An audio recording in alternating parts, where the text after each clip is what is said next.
Well,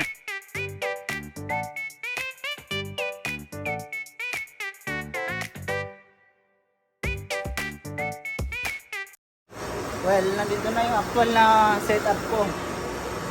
Una, gamit kong machine. Ito ang tinatawag na universal milling machine. Ito ang gamit ko sa paggawa ng spiral pinion gear. Ito naman yung mga setup ko. Ito yung mga gear combination ko. Napaka-importante nito. Kasi ito yung reason kung bakit niya nagagawa yung helix ng spiral pinion. Ito naman yung dividing head natin. Ito yung taga-divide ng ngipin. Kailangan pare-parehas ang division ng ngipin. Kasi kung hindi, marirejectan tayo. Well, nakita nyo naman, yung mga gamit kong mechanism mga improvise lang. What? Gaya nito. So ba kayo may nabibiling ganito? Wala, di ba? Improvise ko lang kasi yan. Well, pandarin ko na yung machine para makita nyo kung paano.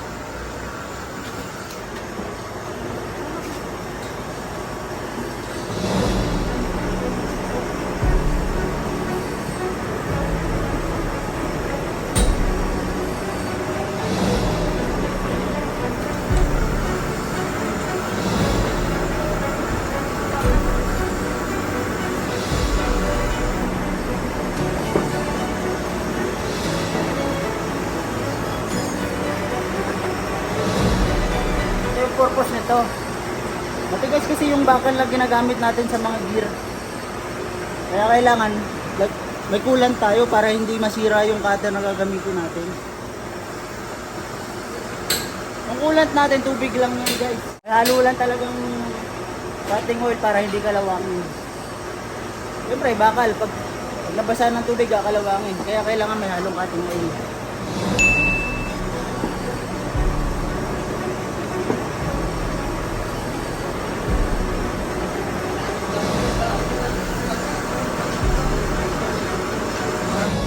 Paggawa natin, manual lang tayo. Hindi gaya ng sa ibang bansa, mga high-tech kasi sila mga technology nila. Pero tayo naman kahit pa paano lumalaban din. Kailangan mabuhay, kailangan kumita.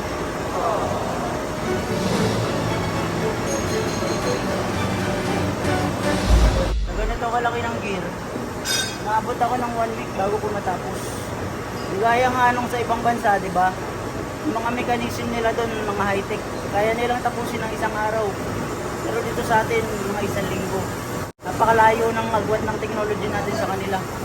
Depende rin kasi sa mga makinarya gamit ng mga nagpapagawa naming clients. Sa mga ganitong klase, makita mo naman, malaking pyesa na to.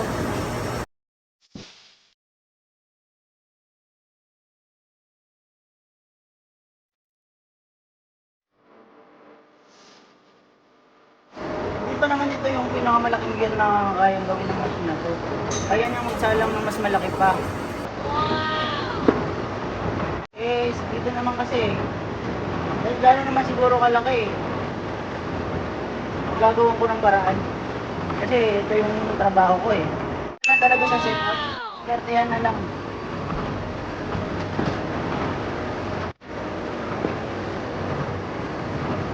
So ito na, pinapakainan ko na yung spiral pinion natin.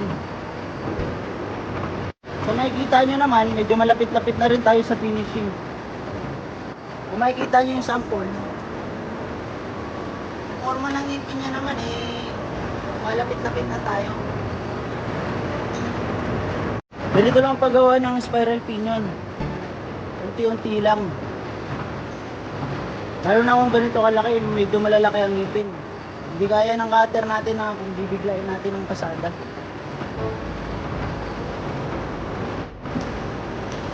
Ganito kalaki, mga 2 days. 2 days pa siguro. Hopefully, 2 days. Kaya ibaba ko na to.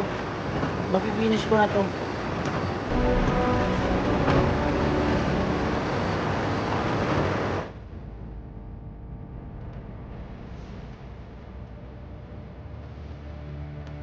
Gusto ko mabilisan. Baka masira lang yung cutter ko.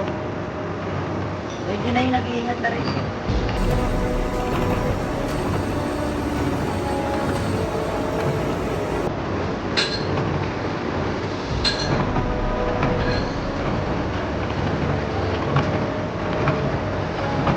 Guys, nakita niyo na kung paano gawin. Kayang-kaya natin gumawa ng spiral pinion gear.